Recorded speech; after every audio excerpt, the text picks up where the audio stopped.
Welcome to the App or Not to App podcast with the App Man, Jeremy Callahan, where we talk about why apps are not a luxury item and are essential to your business success.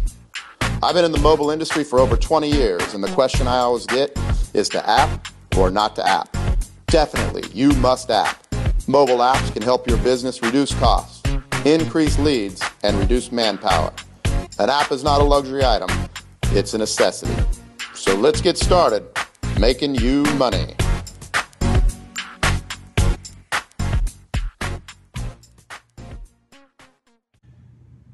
Hey, Jeremy Callahan. Welcome to the show this week, where we are going to talk about how to define if there's an actual market for a product before you even go out and build it. And the reason this is important is because, a lot of companies come to me with ideas for mobile apps. Years ago, before that, it was websites. I have a master's degree, so I've just been working with a lot of people over the years, helping them develop products. And in the early days, what we used to do was always just go and build the product.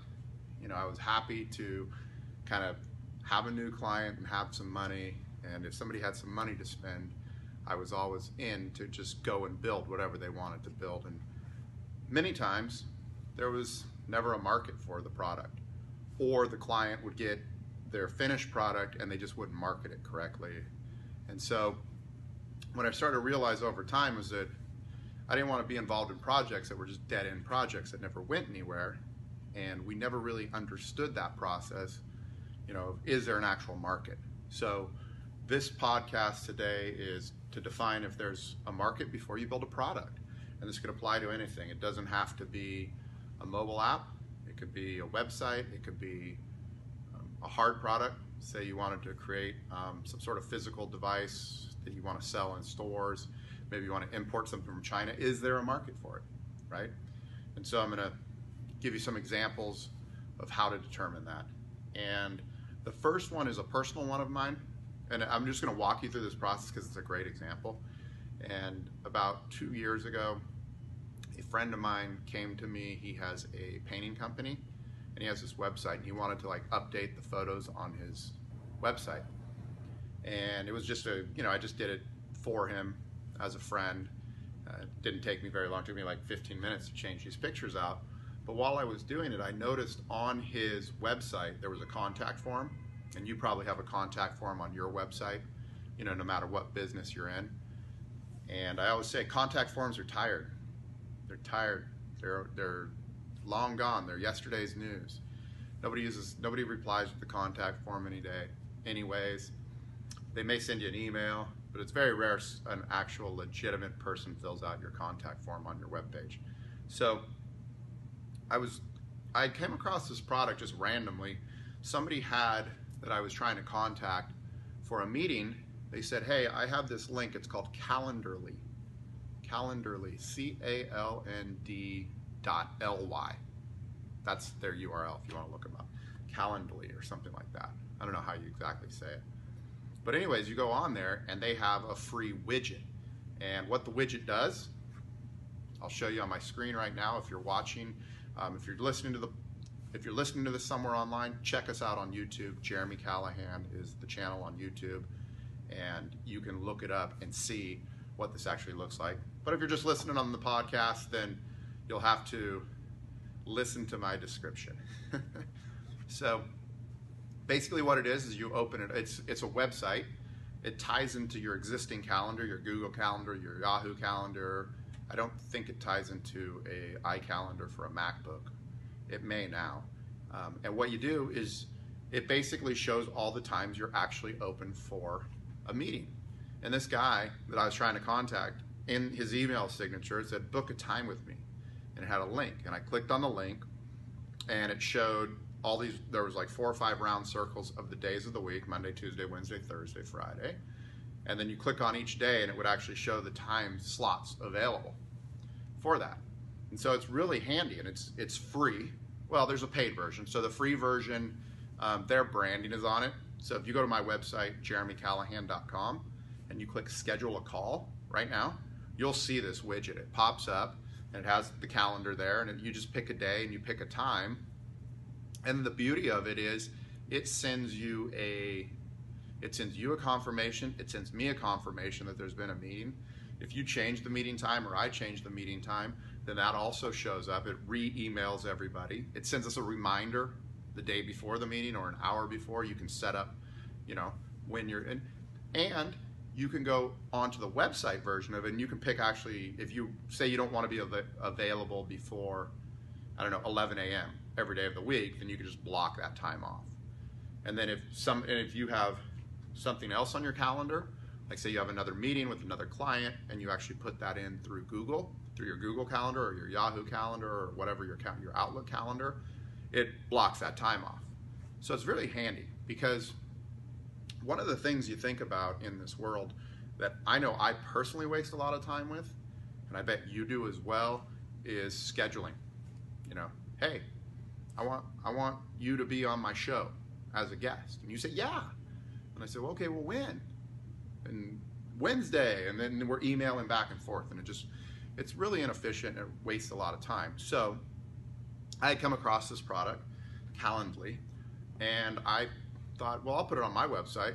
And then while I was updating the pictures for my friend Mark, who has a painting company, I thought, I actually called him and I said, Mark, how much time do you waste booking appointments? Because again, he's a painter. So if you're in any kind of industry where you do a lot of estimates, like if estimates are the life of your business, like think about that. If, like what I do, estimates are a big part of it. If I can do 10 estimates, maybe I can close 3. If I can do 100, I could close 30. So what's a way that I could get faster appointments so I can get more estimates? And this is the problem that he has as a painter. If you're a roofer, if you're in construction, if you're a chiropractor, whatever you are, if you're a personal trainer, right? And you need people booking appointments. You don't need to be wasting your time sending emails back and forth. It slows down the process. It makes it way too manual. So this actually does it for you. So I put it on his website for him. And there's a free version. I just put the free version on. I forget what you get. If you pay, it's like $7 a month. Maybe it's $10 a month if you pay for it. You get a few more options. And I put it on his website. And all of a sudden, he started getting people booking times, people booking estimates. And he went out and he closed a few deals. And he was super stoked about it. It increased his business a little bit. It wasn't like a huge bump, but it was like maybe one more job a month, which as a painter is pretty darn good. And he actually got to a point where he thought he was going to have to get another crew, or he thinks he has to get another crew now. So a couple years ago, just stumbled onto a product, put it on his webpage, and then I thought, well, I could put these on people's web pages for them so easy and so fast. I could charge you like $100 to put that on your website. Go in, put it on your website, and you would have it. And it would take me maybe an hour, maybe probably more like a half hour. Like $100, half hour, that's $200 an hour. That's good pay, and it's easy. So the question is, I think I know there's a market, and you might have a product or a service or a business right now that you're thinking of, and you're wondering, oh, this is going to be a slam dunk, because this is a good example, because it did not work out. Okay, so I hooked this guy up, painter website. He gets a few estimates, and I think this has got to work for everybody. Let's start a business around it. But I was strategic. I thought about it a little bit. I thought, actually, is there a market for this? Because there's a lot of X factors. There could be a market for it, but how do I get at that market? So what I decided to do, and I actually wrote about this on my blog, jeremycallahan.com. I have a blog, most of it's videos, but I used to do a lot of writing. And I did this. I said, okay, 30 days, I'm going to start a business in 30 days, and I'm going to put $500 into it. And so that was the only 2 requirements, or the only 2 stipulations I put on myself. $500, 30 days, to see if there was a market for this particular product. So what I did is I created this web page. And here it is, right here. Okay, so I didn't have to pay for the web page because I develop web pages and mobile apps, so I know how to do that.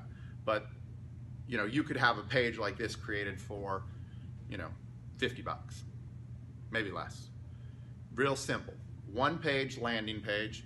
and it's got a headline: more estimates equals more money. It's got a call to action there, and then I made how long is this video? 3 minutes and 27-second video of what the product actually does, and it's just me talking like, hey, do you have a problem with booking estimates in time? And if you do, and then hooked it up to a PayPal button. Here, I mean, on the landing page here, you can see the various things that this problems it solves written. There's video and then it's written. Just your basic landing sales page, and then a button.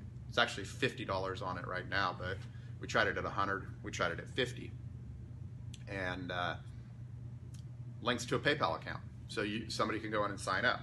So landing page created, we'll say for $50, so that leaves $450, and then I just started running some Facebook ads to it. So I started looking for painters. I decided I would start with painters since Mark was a painter. We did it on the painters. We had success on it. Let's see if other painters are into this. So we went onto Facebook and started a ad campaign. And you could do this with any product. Like whatever your product is, you can do this. So you go onto Facebook and you create an advertising account. And one of the great things about Facebook is, and again, when we talk about Facebook, we're also talking about Instagram now because Facebook owns Instagram, is you can pick an audience of who sees that particular product or your advertisement. So I went through and picked painters, painting companies. I forget all the other ones. There was a few others. Maybe we picked plumbers and I forget the other genres of people, and it was mostly men, and created a few ads. So there's a site, it's called $20 Banners, $20banners.com, and you go on there and they'll actually create ads for you for $20. So created a few there, so created 2 ads there, so now we're in $100. We got a website and a couple of ads, and we're in $100, and then I started running them. So I had a $400 ad budget to run to see if people would click through, get to the page, watch the video, or just buy, right? And so with a $400 budget, did it in $100 chunks. So we're gonna do 4 $100 chunks. And what we found in the first $100 chunk was that Facebook messed up our ad. And they were showing the ad, but the link was broken on it. So we had to go back and forth with the team at Facebook to get that rectified. And they credited us. It was their mistake, but it cost us like a week of time. And so what I found is when the first chunk of ads finally ran, the first successful chunk of ads, was that we were getting good click-through. People were actually clicking, but no one was buying. No one was actually clicking on the buy link. So I think that was maybe at the $100 price point. So we decided, well, let's lower it to $50, and then we did another $100, and again, no one was clicking and no one was buying, and we changed up the landing page a little bit to give it a different look, and we were testing metrics on everything, and no one was clicking the buy. So after basically $250 of ads, I scrapped the project. I was like, no one's clicking it. Was it too early? Perhaps. Could I have tried something different on the landing page and tweaked it more? Yeah, perhaps. But actually, it wasn't $250. It was $450 that I ended up spending in ads. So I almost spent all of the money on ads, and we didn't get a single sale. So the idea was is if we could, if it was $100, if we landed a customer, it was $100, and it cost us, $50 to get that customer, then we know there's a market. We know there's something there. And tried 4 cycles of ads, tried a lot of different things, and it didn't work out. So we know there's no market there, right? We know that there's no market for the product, and that is something you can do because the topic of the show today is how do you define a market before you actually build a product? Like, how can you go in very lean? What's the leanest way you can go into a market and test something out to determine if there's actually people there?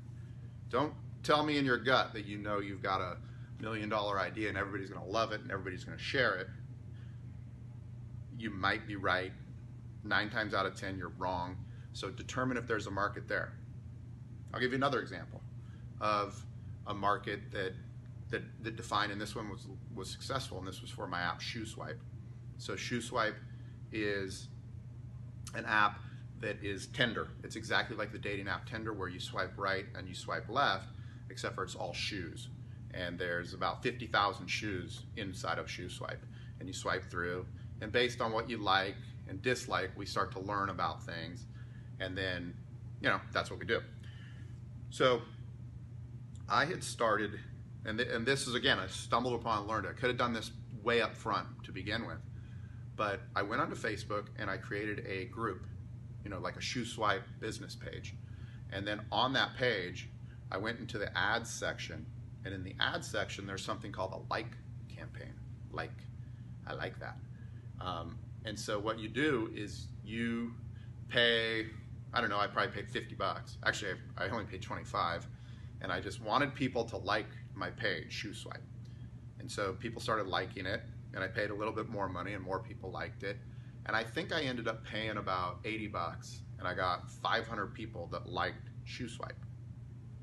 Okay, big deal, 500 people like it.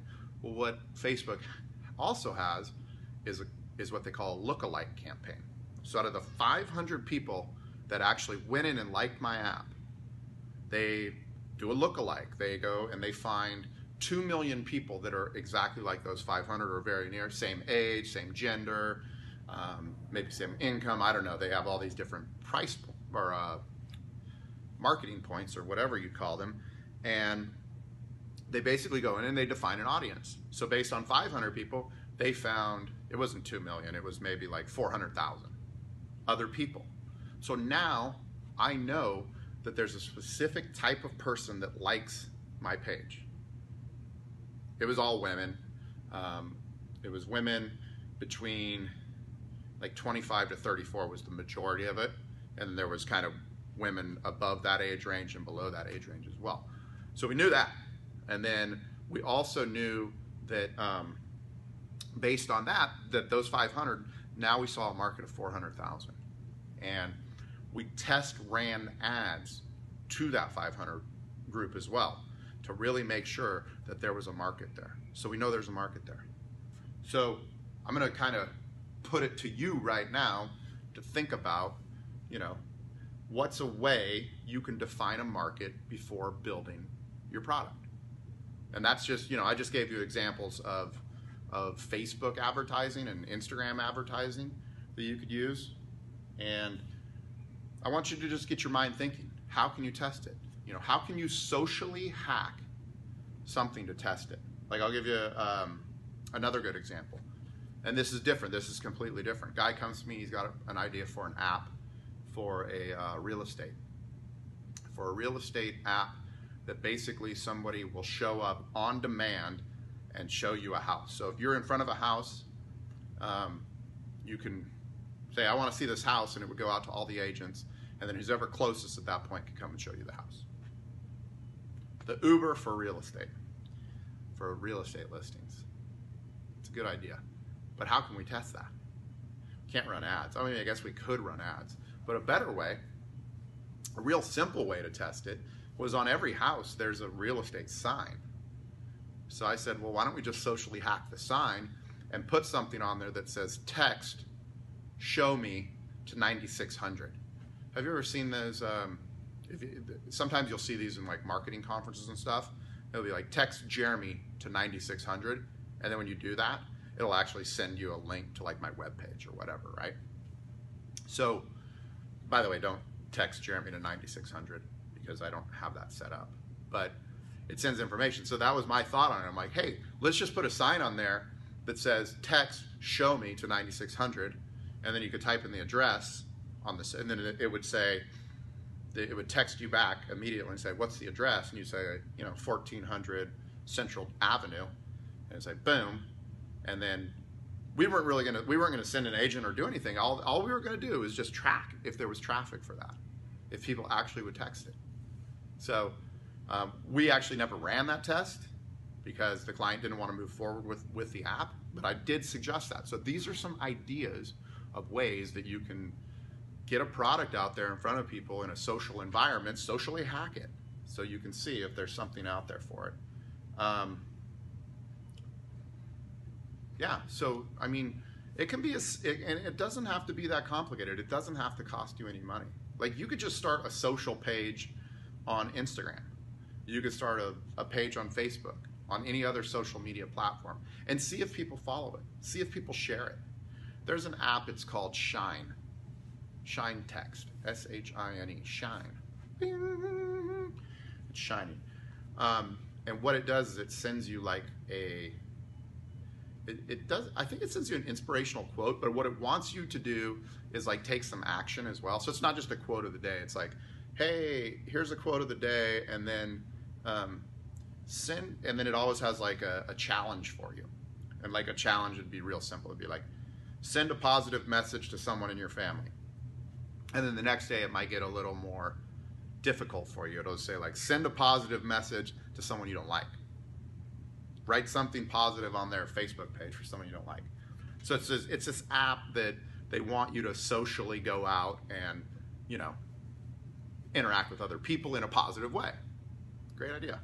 So what they did to define a market before they built the app, they were actually building the app, but as they were building the app, they wanted to define a market and see what kind of people they could actually market to once the app went live.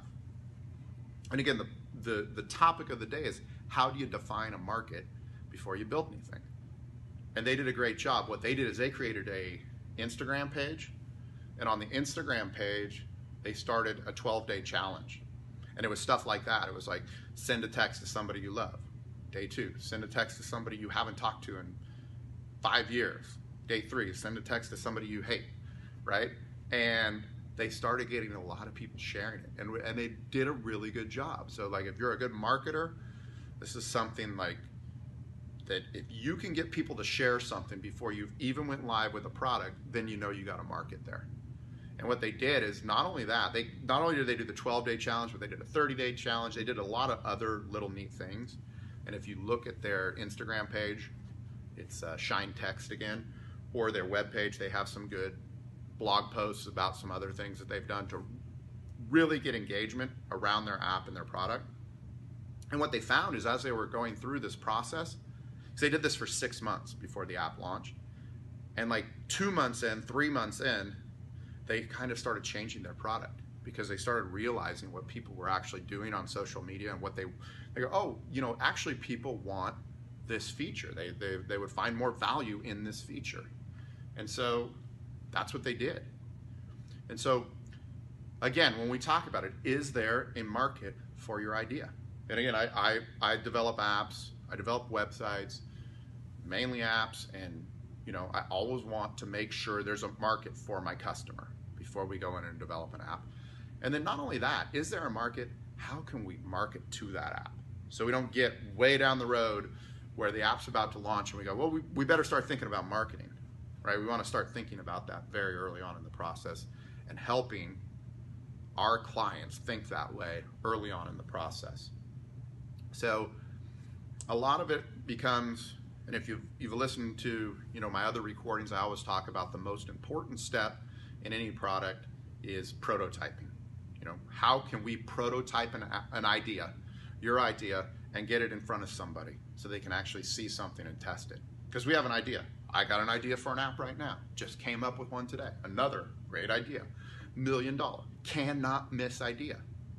It's a great idea, right? So I'm going to prototype it. And then I prototype it. And when I have a prototype of it, I have a prototype that I can send to people I know. See, here's the product. It's a prototype now. So it's not fully functional. People can't enter in their data or anything, but they can kind of get an idea. They can see the logo. They can see the pages. They can see how it functions, what it does. It gets people excited. It gets people going. It gets people moving. People like to see a product in their hand.